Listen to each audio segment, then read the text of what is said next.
All right, everyone. Happy Saturday morning. If you are listening live on KHTS Radio in Newhall, California, which is hometownstations.com, AM 1220.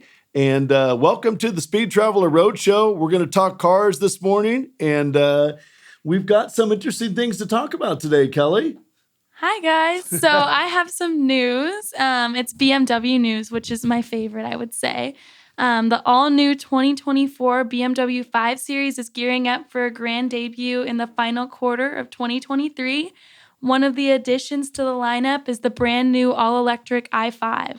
The i5 has a zippy 335 horsepower in the eDrive 40 model. This rear-wheel drive wonder offers an impressive 295-mile range, ensuring that you won't be left in the lurch when adventure calls. And for those who crave even more power, the i5 xDrive M60 is the answer. This all-wheel drive dynamo boasts a heart-pounding 590 horsepower, rocketing you from 0 to 60 miles an hour in just 3.7 seconds. With a range of 256 miles, it's a thrill seeker's dream. But that's not all. The iconic M5 is making a comeback in hybrid form, promising more horsepower than ever before. This powerhouse is set to hit the roads in 2024, featuring a potent twin-turbo 4.4-liter V8 combined with an auxiliary electric motor. Brace yourself for an astonishing 790 horsepower and a whopping 737 pounds of torque. All right, so there you go. The new 5 Series is coming out very soon, and that leads us into today's featured marque, Kelly. And today's featured marque is BMW. In a few minutes, we're going to be joined by NASCAR legend Boris Said. Boris is also a BMW dealer in Marietta, California. He's partners with Rick Hendrick. But yeah, that's interesting on the new BMW. It seems like there's a trend, like with the M5 and the new Corvette. We talked about the Corvette, our featured marque last week. Seems like there's a trend now to go hybrid, kind of like the Formula One cars. And it offers a lot of, it does offer a lot of horsepower by adding that second motor, but I don't know, the purist in me doesn't love this idea. How do you feel as being someone from the younger generation? Do you care? Do you like the hybrid? Do you prefer battery power, or do you just prefer old-fashioned combustion engine? I actually like the hybrid idea. I mean, if they're going to go electric, at least it's a hybrid, so you got like kind of a combo. I think it could be fun, you know? I'm excited to see. I love BMW. I'm excited to see what they have in store for us coming up. It's interesting to see how they're competing with everybody in the like electric sort of market. I like that they're not offering only electric or only gas. Like there's both. That's cool about the hybrid. I agree. And along the lines of the M5, it is going to be a twin turbocharged 4.4-liter V8 with the auxiliary electric motor, as we talked about. And there's no official horsepower number yet, but they're talking in between 718 horsepower and 790 horsepower, which will make it by far the fastest and most powerful M5 yet. But yeah, also, one of the things that's going to be cool is they are offering an M5 touring wagon, and that's something that we haven't seen in a long time stateside. The touring wagon, it started nearly 50 years ago with the M5 wagon, and now it's super, super collectible. But yeah, I'm pretty excited about it. I mean, 790 horsepower and 740 pounds of torque. What do you think of that? That's pretty awesome. I'm wondering how that's going to translate to like racing when it comes to like all of the different car brands all deciding to go electric. I wonder if they're going to start doing more like electric racing and stuff, which is, I don't know how I feel about that. That'd be interesting to hear everybody whirring past instead of driving past with the engine sounds. Yeah, no, I agree. They have gone into the hybrid era, of course, in Formula One. We're going to talk a little bit of Formula One later. And they've got into the hybrid era in the Le Mans cars. It hasn't really made its way down to full sports car racing yet, like the IMSA GT classes. So yeah, you're right. Interesting. I mean, the cars are going to be a little heavy. Yeah. And I think that they're going to have to learn how to deal with that. But the nice thing about the battery and the power is it gives the car very low center of gravity. So the cars handle a lot better. They're just going to be heavier. But what do you think of the performance M5 potential sport wagon? I mean, do you like an M5 in a wagon, or you like more traditional? I mean, I like keeping it traditional, but I'm kind of excited to see. I feel like BMW always has something fun coming around the corner. There's always some goofy new thing that they're figuring out. And it's kind of an older thing, which is kind of interesting that they would bring it back. I'm not sure what brought that idea to them to bring it back. I think that, here and there they throw something interesting like that in. It's going to make it a super collector item immediately. If you can find that car with 790 horsepower potentially in a wagon, it's going to be a collector. But all right, well, we are going to get ready for our guest, and that is NASCAR legend Boris Said. Boris is also, since our featured mark today is BMW, as I mentioned, Boris is a BMW owner. He also won the 24 Hours of Nürburgring in BMW. So a pretty storied past. So I can't wait to hear a little bit more about that. Once again, you are joining us here on KHTS Radio 98.1 on the FM dial in Newhall, California. Also, you can find us on your favorite podcast network. So please join us, and we'll be right back with Boris Said. Woo! All right. Well, welcome back to the Speed Traveler Roadshow, available on your favorite podcast platforms and, of course, at KHTS AM 1220 and FM 98.1. You can always find us at hometownstations.com as well. And Charlie, we got our special guest on the line, one very famous, very accomplished, and very nice Boris Said. And also our featured mark today, BMW. It fits in well. Boris, first of all, welcome. Thanks for having me. So, Boris, tell us a little bit about how you got involved with BMW, because since our featured mark is BMW, I'm curious how that all came about. Not necessarily the dealership, but BMW racing. Yeah, I mean, back in 1998 or 1988, when I started racing the Corvette Challenge, there was a team owner, Tom Milner, that had two Corvettes. And eventually, when BMW went back to racing in '95, he became the factory team, PTG Racing. And he remembered me because I bugged him all the time about driving his car, about coming and driving his car. So, I actually drove the first race when they debuted back in 1995 at the 24 Hours, and then raced every race I could after that for a long time. Oh, that's really funny. You mentioned Corvette Challenge. Last week's featured mark was the Corvette, and we had Tommy Kendall on, and Tommy was talking a little trash, saying that he was mopping up everybody in Corvette Challenge back in '89. I don't know if I believe that. Well, he was kind of a big deal back then. That's when he was running prototype cars, and he was unbelievable. But when he won his first race in New Jersey, was my first podium. So we're on the podium together. Two tall guys that look like they should be playing basketball, not driving race cars. It looks funny. Yeah, we were only missing Hans Stuck, and it would have been a clean sweep. And was that Corvette Challenge? That was at the Meadowlands? Was that the IndyCar weekend? Yeah, it was IndyCar weekend, Trans Am, and Corvette Challenge. And I don't remember who won the IndyCar race, but I remember Hans Stuck and Ali won the Trans Am race. It was a really cool track. There was one corner, if you missed, you were on an on-ramp of the New Jersey Turnpike. Pretty wild place. Yeah. That's amazing. You know what? I did have a question for you. Going back a little bit further in your or earlier in your racing career, I saw something. I don't know if it was true or not, about you made a connection with Bob Sharp, and Chris and I are friends with his son Scott. And I'm just curious, is that accurate? He actually is one that pointed me in the right direction. Way back when, I was actually in 1985, I became the youngest Honda dealer in the United States. And that winter, the winter of '86, there was a huge hurricane that came up the East Coast and wiped out power on everybody. And I was the only person that had generators, because I took a real chance the day before the hurricane and got a bunch of them. Right. And I didn't know. I knew who Bob Sharp was because I drove by his dealership. It was about 15 miles up the road. And but I didn't even think about racing or watch it, or I had no interest in it at all. And he came, he asked me, I really need a favor. I need a generator. So I'm like, no problem. I held one aside for him. And then as it turned out, a couple years later, when I went to my first race ever was the Detroit Grand Prix, the Formula One race. And and I ran into Bob Sharp in the paddock, and I remember asking him the stupidest question in the world. I said, he was like, "Hey, why are you here, Boris?" I'm like, "Oh, this Ford guy gave me a trip. It was a dealer trip, blah, blah, blah, blah. Everything's paid for." I go, "I've never been to a car race." I go, "Hey, man, where do I buy a Formula One car? That's the coolest thing I've ever seen."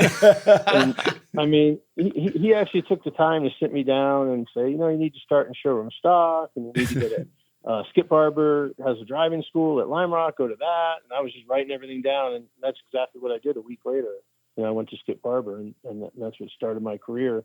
But if he didn't take the time to really sit down after someone asked him the stupidest question in the world and talk to me for a half hour and really taught me about racing, I don't know what I would have done. So I always remember him for that. That's amazing. It's great to have that kind of mentorship, especially at that very beginning portion of your career. That's really cool. Charlie and I have had a few mentors and continue to have mentors in our lives, and it's an amazing thing to have that kind of guidance, if you will. And are you providing any guidance like that to anyone else in your life? Yeah. I mean, I've talked to a lot of young drivers along the way. I mean, there's not even too many to list. But it's funny you say that because, I was racing Trans Am, and this kid came up to me, a really fast kid, and he's like, "You don't remember me, do you?" I go, "No." He goes, I actually came into your dealership, 12 years ago, and you talked to me about racing, and gave me all kinds of advice, and I didn't really know anything about it. So there's people that you talk to along the way, and you don't realize how much you touched their life or how much you changed their direction, basically. So yeah, there's been a lot of them. I always try to give back in racing because I asked so many stupid questions, and I didn't really have anybody like that, so I would just ask everybody, and a lot of people helped me along the way. Yeah, I think we feel the same way. One of your competitors, Greg Pickett, was always good to us, and then ultimately, great guy. Yeah, he's a great guy. Yeah, ultimately, our buddy the late great Kevin Kalkoven, who owns the Long Beach Grand Prix, was really influential in our past. But I had a quick question for you. You're talking about mentorship. What is happening with your son Boris Jr.? Yeah, I mean that's a fun because growing up, of course, when I had a son, I bought him a motorcycle before he could walk. I bought him a go-kart before he could walk. And as any good dad would do. He didn't really have an interest in karting or racing. I took him all around the world at racetracks, but I never ever thought like, oh, that's just not his thing. His thing was snowmobiles and skiing and dirt bikes. And I'm like, that's cool. And then like 5 years ago, he goes, "Hey, what about trying go-karting?" And, I used to take him when he was little to K1, but he liked it and he was good at it, but he never asked me to do it. So I didn't push him, and we never really did it that much. And when he tried outdoor karting, he liked it. We bought a kart and we karted for a year and a half, and I didn't know anything about karting. So we got a Miata and started racing in the SCCA, showroom stock racing. And he loves it. That's all he thinks about now, that in his business. But he now he's first year in Trans Am, and so we're having a blast getting to do that together. Oh, that's so cool. So first year in Trans Am, how did he do in the Miata racing? I mean, he's still doing it. We're planning on going to the runoffs this year. We're building a new car and headed to the runoffs in about a month. So, he's got a few top fives, but man, that Miata racing is probably the best amateur racing in the world. I mean, those guys are crazy good. Agreed. It's exciting to watch. We were just up at Sonoma for the United States Touring Car Championship this past weekend, and the Miata guys are out there, and it's always bumper to bumper. I mean, you can barely put a piece of paper between one car and the next. It's pretty exciting stuff. So yeah, and if you miss a shift or you blow a corner, like 6 guys pass you. So I would think it'd be great training. I mean, standing on the pit lane at Road America when 85 of those things come out of the grid, you're like, is there this many Miatas in the world? They just keep coming and coming and coming. And, then the fast guys are running bumper to bumper, the whole way around Road America. It's pretty impressive. Well, you mentioned K1 Speed a few moments ago and taking Boris Jr. there. Now, if I recall correctly, you are very much involved with K1 Speed, the go-kart, indoor go-karting facilities. Yeah, I mean, back in, 2003, they opened their first one in Carlsbad where I live. And I'm like, man, when they opened it, I was interested. Like, wow, go-karting, how cool is that? And I met them. And, we became friends. When they opened the second one, they asked me if I wanted to invest. So, I invested some money in it. And I've been along the ride the whole way. Now it's, one of the biggest go-kart companies in the world with 67 tracks. And we're just finishing up our first outdoor track. That's the first FIA sanctioned track in North America. It's the ultimate go-karting facility for outdoor, and should be open in about a month. We've had a lot of delays this year with, just different things, but the track is fantastic. Is that the one? Running on it a lot. Is that the one out near Paris? In California? It's actually in Winchester, just off the 215. Okay.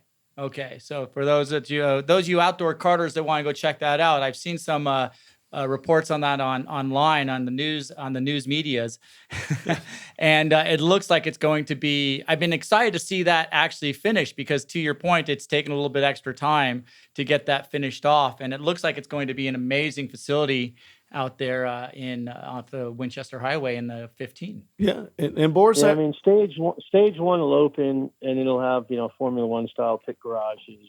It has a bar, axe throwing, beer garden, stage, concerts, and then our main building just got started, which is right on the front straightaway. It'll be a 2-story building with a restaurant, air conditioning, bathrooms.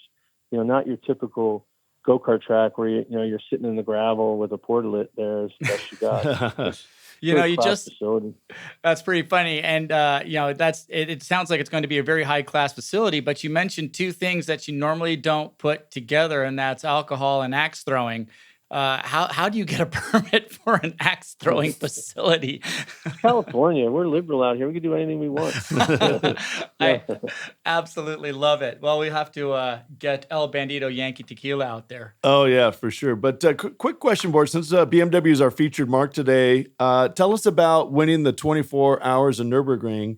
What year? What car? I'm really curious about that.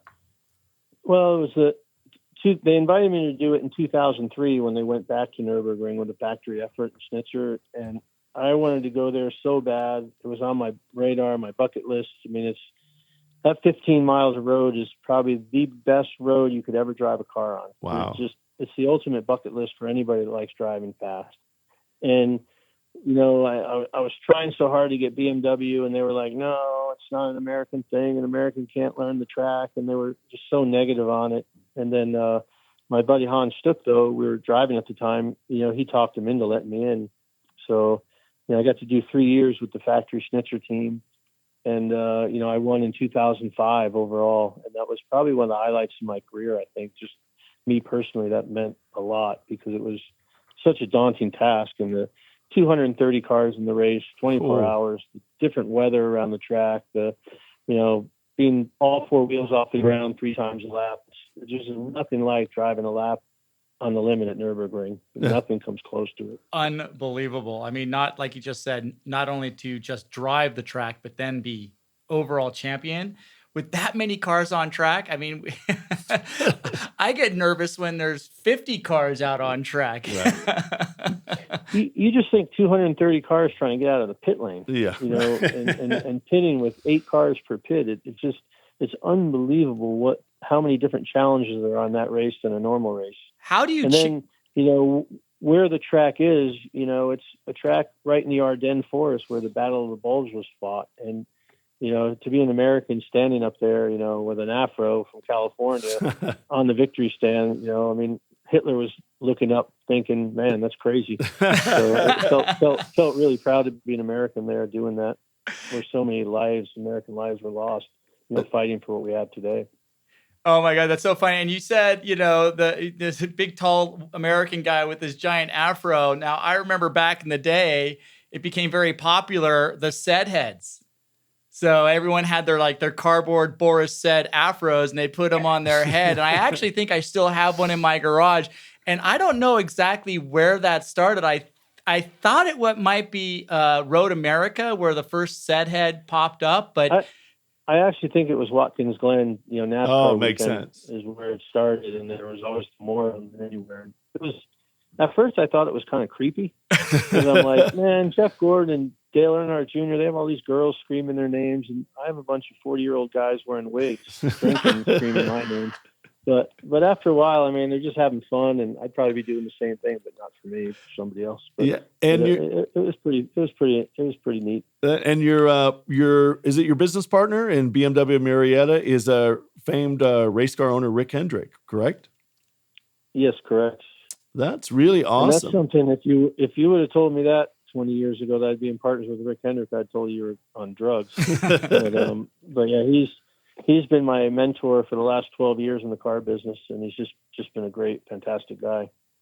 And you were a NASCAR road racing specialist. How did that go? Do you ever train any of the famous any of your teammates? Jimmy Johnson or Jeff Gordon or any of those guys? I mean, I worked with probably over 30 guys, from Dale Jr. to Carl Edwards, Casey Kane, Kevin Harvick. I mean, just Dale Sr. I mean, a lot of people. So it was fun over the years. And then, one day NASCAR said no more testing, so that ended. Yeah. Wow. And what are you doing? What are you racing these days? I mean, I retired full time about 4 years ago, but I still race. I still like to race Trans Am and the T1 cars every once in a while, and I'm probably going to do the NASCAR Xfinity race at Charlotte, in October. Just to give it a shot for a guy named Carl Long. But yeah, it's still fun to get out there and drive. But mostly, I like just going with my son and supporting him. That's got to be its own kind of reward, a special kind of reward. Are you a nervous father spectating, or are you an excited crew chief father when you? Can I say that? You just did. I never realized what I put my mother or wife or girlfriend through. I mean, I'm a nervous wreck. I don't. My son doesn't see it, but inside, and it's not so much he could get hurt. It's just I know all the things that can happen to ruin your day: a flat tire, spinning out, making a mistake, somebody else running into you, and I have the greatest time in the world until he's racing, and once it's over, then it goes back to being fun again. So yeah, I'm a basket case. That seems about right. Well, Boris, thank you so much for joining us. We hope that you and Boris Jr. have a lot of good times down the road, and thanks for being on. And also, BMW Marietta, great place to buy your BMW, and every once in a while you can catch Boris in there, right? Right, I'm here every day. That's awesome, Boris. Thank you so much for joining us here today on the Speed Traveler Roadshow. All right, take care. Bye. Bye.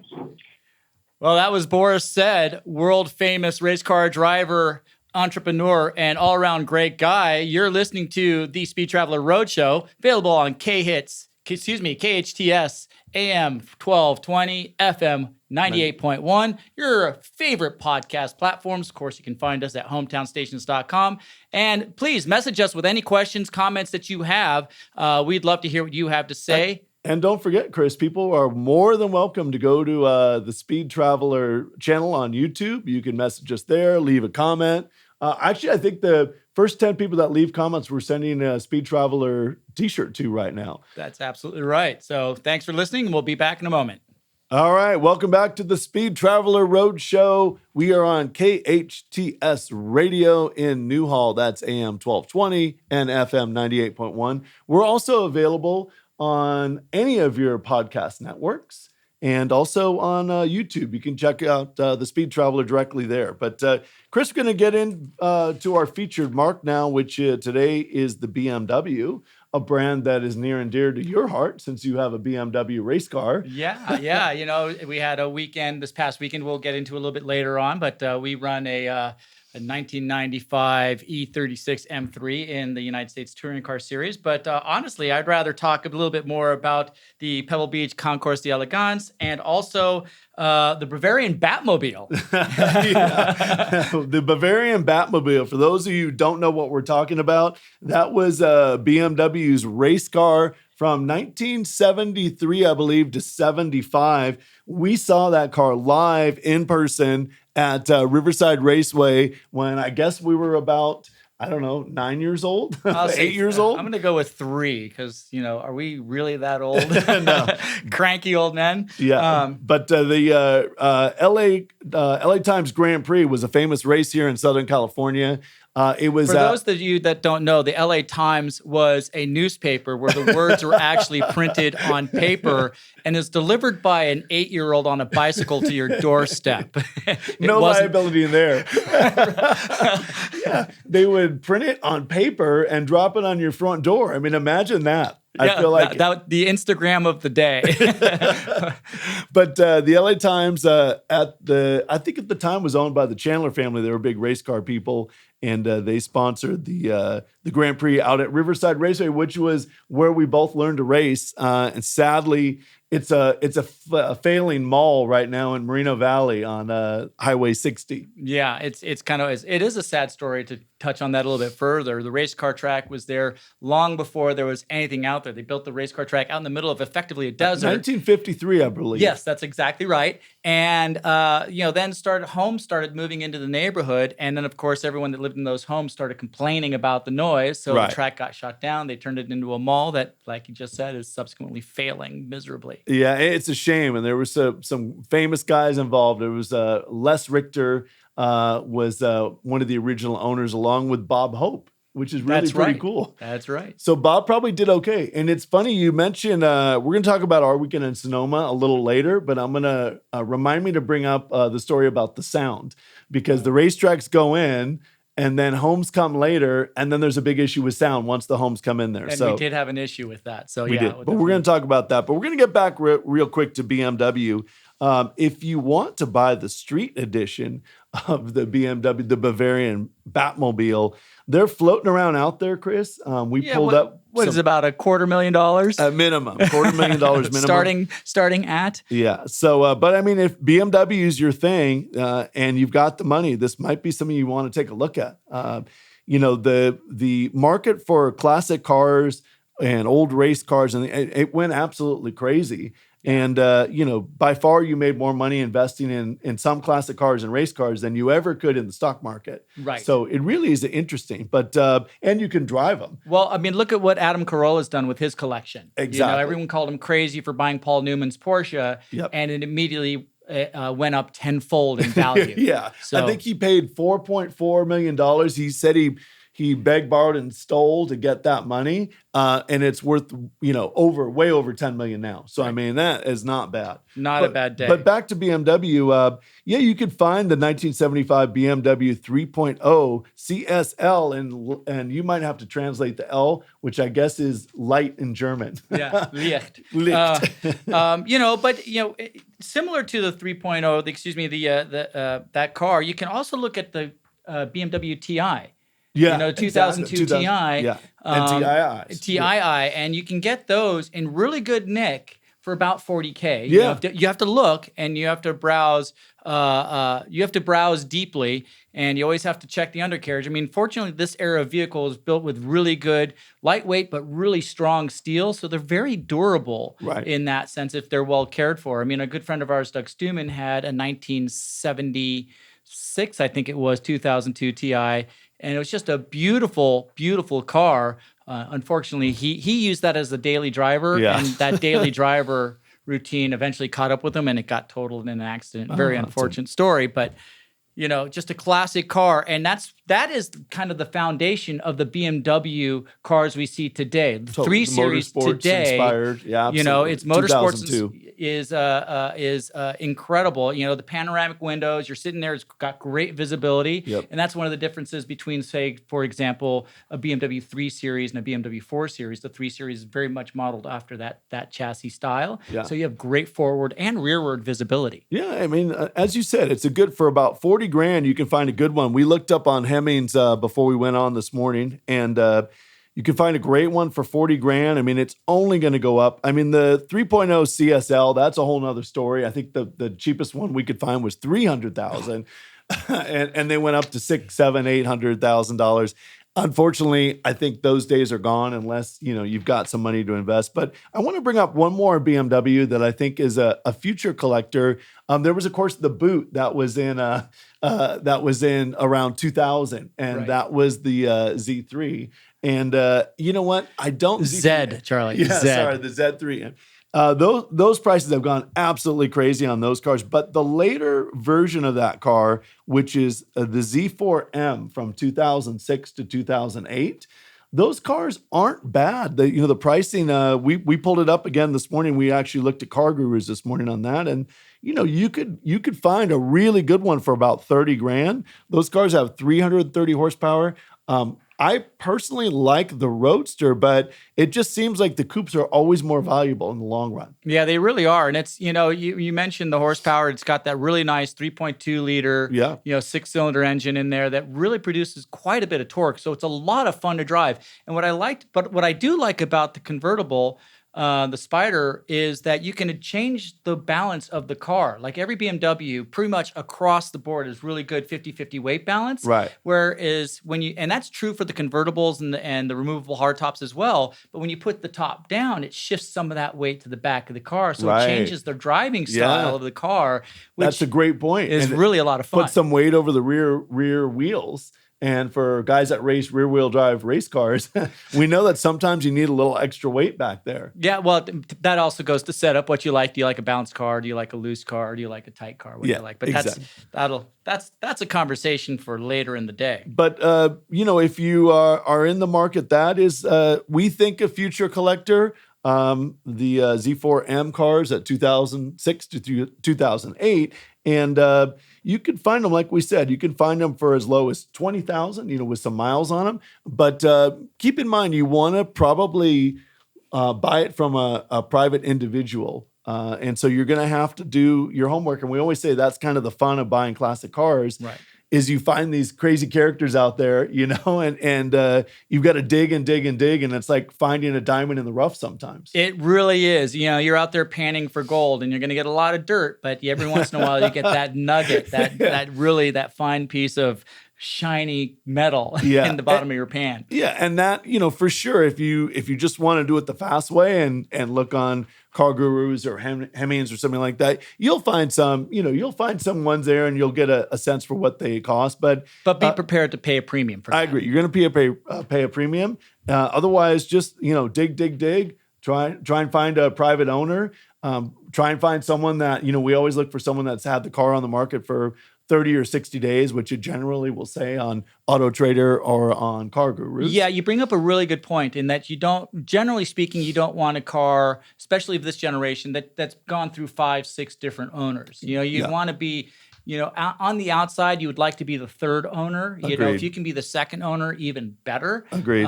Because obviously it came off the showroom floor, and that's the first owner, whoever takes it off the showroom floor. So the closer you can get to being to the first owner, the better off you are. Yeah. You have a much tighter history on that. Do you have anything else to add to the Z4? Because I would like to bring up another point. Nope, car. I'm good. I think we're good on that. Yeah, you like that? Because we're talking about the Z4. Now I got to correct myself. And that's a great car for the young adult who's looking for something to have fun with. But honestly, if you have kids and you're getting your child their first car, or they're working towards their first car, right? I'd like to point out that the E46 is a great platform for a parent to get for their first child, for their child's first car. You can find an E46. It's got basically the same motor that you're talking about in the Z4. It's actually 3.0 in the 330. The M54, I believe. M54 motor. That's exactly correct. And you can find those cars in really good nick, even in third, fourth ownership, for about $2,000 to $2,500 for a hardtop. And if you put $2,000 into that, you've got a solid car for under $5,000. And quite frankly, I figure in about 2 years' time, when we're doing the show, that E46 might be the current classic car to look at. I agree. I think that's a very good point. All right, guys. Well, we are going to take a quick break. Thanks again for joining us on the Speed Traveler Roadshow. It is cars and coffee time, and that was pretty fun. But we're going to come back, and we're going to talk a little bit about racing and motorsports related travel in our last weekend in Sonoma. Welcome back to the Speed Traveler Roadshow. It's Saturday morning cars and coffee. Our show, the Speed Traveler Roadshow, is available at KHTS AM 1220, FM 98.1. You can also check us out at hometownstations.com and your favorite podcast platforms. Of course, you can always visit us at The Speed Traveler on YouTube and Instagram. And, with that in mind, we've been talking about BMW. BMW is the marque that we've been talking about this whole show, the focus of this show. And anyone out there that has a really cool BMW that they would like to see featured on our Instagram or YouTube channels, we'd love to get a message from you and see what you've got. Of course, if we feature you on one of our platforms, we'll definitely send you out a Speed Traveler t-shirt. Even if you don't have a BMW, we'd love to hear about your car. So please send us your comments, photos, and stories of how you got your car. Wouldn't that be cool? I mean, I'd love to do some more features on how other people have found their cars. But Charlie, we had kind of an exciting weekend. Well, yeah, we did. We were at the U.S. Touring Car Championship race in Sonoma last weekend. We actually missed the 72nd annual Pebble Beach Concours d'Elegance for something different, but sometimes there's scheduling conflicts. Yeah, it was a crazy weekend. I don't know if anybody noticed this morning. I'm sure no one noticed that you weren't on in the first 7 or 8 I didn't moments. notice. But Chris was still trying to get back from Sonoma. It was a rough weekend with Hurricane Hillary in town, and so we had to go ahead and do the first part of the show without Chris. But you made it here within 7 or 8 minutes of the show. So. Yeah, I mean, considering the journey, it was challenging getting here. Lots of traffic issues to contend with. But the race, we'll talk a little bit about our race. It was Maybe a lot of fun. Yeah. It was a lot of fun. I mean, the BMW did really well. I threw up a quick video of what went on. It's only 7 minutes highlight of the race. And I had a whoopsie moment that ended up costing me the win and ended up punting me back to third place. It was a driver error on my part. I was not driving well. I was really not sharp this weekend, and I'm mad at myself for that. And that's why I didn't drive well. I was mad going into the race. Yeah. So don't drive mad. I mean, isn't that a life lesson for everything? Don't drive mad. But yeah, and my race was equally frustrating. I had issues all weekend in the Honda S2000. We had a electronic power steering fail. And I don't know if you know, Chris, but when those fail, it's not just like a regular old car where the power steering pump goes out and it's a little harder to turn. It is almost impossible to get around the turn. So I went into the carousel at Sonoma Raceway with the power steering failing, and I barely made it around. And then just to add to insult to injury, I got black flagged during the race for going over the sound limit. So that was a bummer, to go up there, spend all that energy and time and then be too loud. Yeah, that is frustrating. But, the car sounds great. It sounds great. And to your point earlier, I want to just follow up really quick on that last point. I don't for the life of me understand. Riverside Raceway comes into Moreno Valley. Then homes come 20 years later, and then everyone complains, and then you have to tear the track down. It happens at WeatherTech Laguna Seca all the time. Yep. There's a 93 decibel limit there, which is crazy. Which is nothing. Yeah. And that's a dog barking. And the more $10, $15 million houses that are built around it, the less the decibel level has to go down. So, it's a disappointing fact of racing in these days, but it is what it is. It is what it is, and but it's change is inevitable, and I guess that's why we're seeing a lot of hybrid technology coming out. But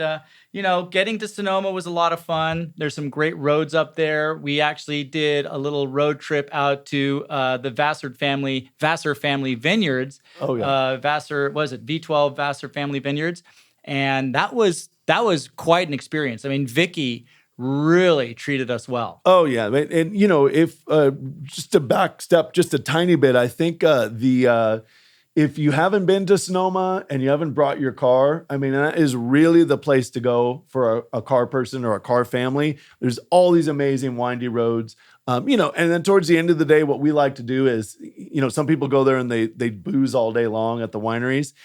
We like to just go hit one at the end of the day and then find a DD, someone that can drive you home. But yeah, 96 and 97 IndyCar champ Jimmy Vassar, his family owns a winery called Vassar V12 Winery in the Napa area. And his sister Vicky hosted us over the weekend. And what a spectacular place. I mean, I've been to wineries before. I've never been to a winery like that. Unbelievable. And what's really amazing is they were decimated by fire not too long ago. And they've done an incredible job of rebuilding their facilities, their little tasting room. It's very private. It's not easy to get in there.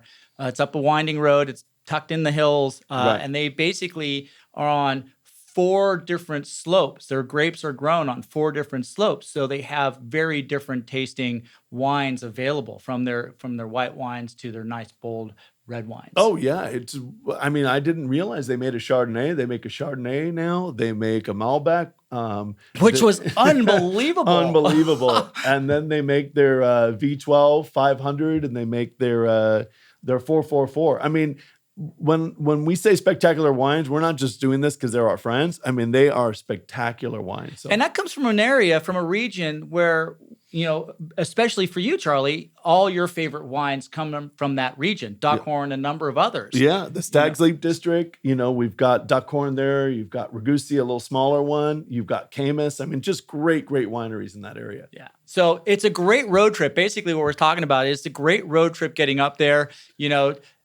Like you said, Charlie, it's probably better. We enjoy just doing one winery, hitting some roads, doing some driving, great fun roads, and always have that designated driver. Yeah.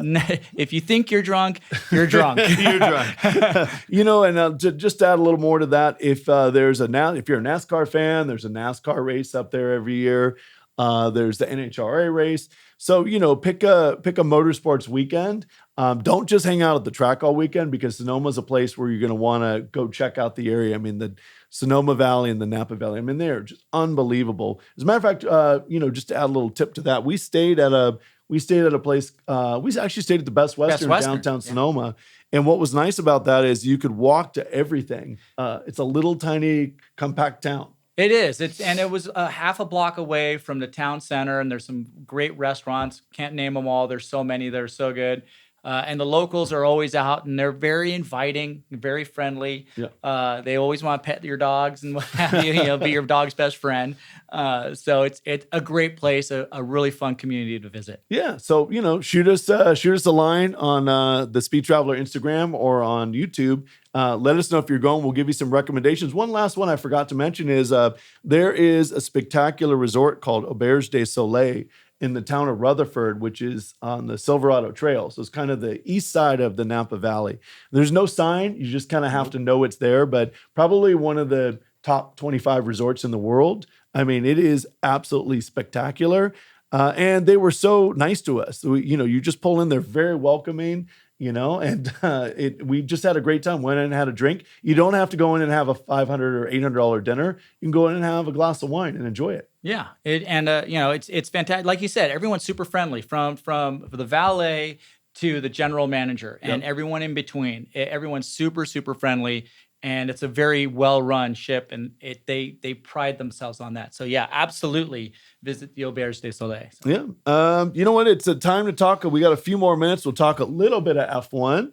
F1 is coming up, the Grand Prix of the Netherlands. Zandvoort. Yeah. How do you say it? Zandvoort. Exactly. It's a beachside circuit. Max Verstappen is going for his 9th win in a row. Pretty amazing. Red Bull's 13th.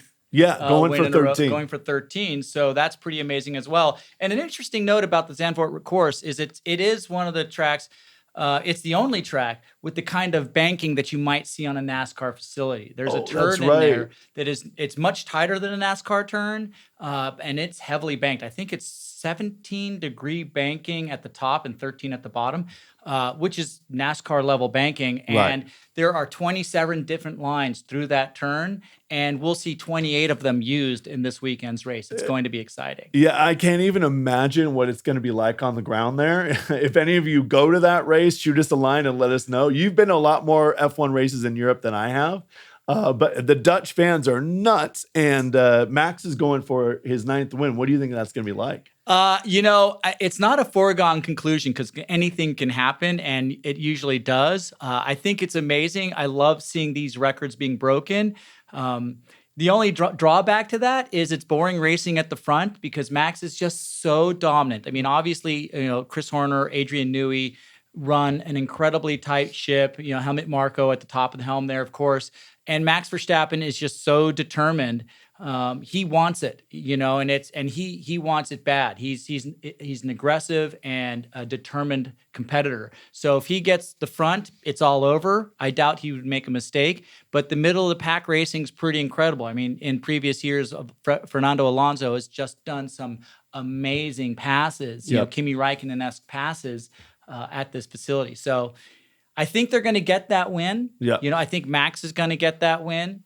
And really, the battle is kind of for that second place. Yeah, second place. It's between, as you mentioned, Alonso and the Aston Martin, Lewis Hamilton and George Russell and the Mercedes. And you could now throw in McLaren. McLaren's hugely improved. Vastly improved under the tutelage and guidance of Zach Brown, our good buddy. But you also can't, you don't throw Sergio Perez out with the bathwater because he's had a great year. He's had his ups and downs. But he's a phenomenal driver. So honestly, it's a tight track. It should be an exciting weekend. Yeah, should be good. All right. We are going to wrap up now. And thank you so much for listening to the Speed Traveler Roadshow. We always have a lot of fun here. We always talk cars. We talk classic cars. We talk race cars. And we talk investing in cars. And we talk about road trips that we've taken that we want to share. Sonoma was last week. And we've got some fun ones coming up. And you can catch us on our YouTube channel, which is The Speed Traveler. You can also catch us on YouTube on the KHTS radio YouTube channel and on KHTS AM 1220 and FM 98.1 and also on your favorite podcast network. Thanks for joining us. Thanks for joining us, guys.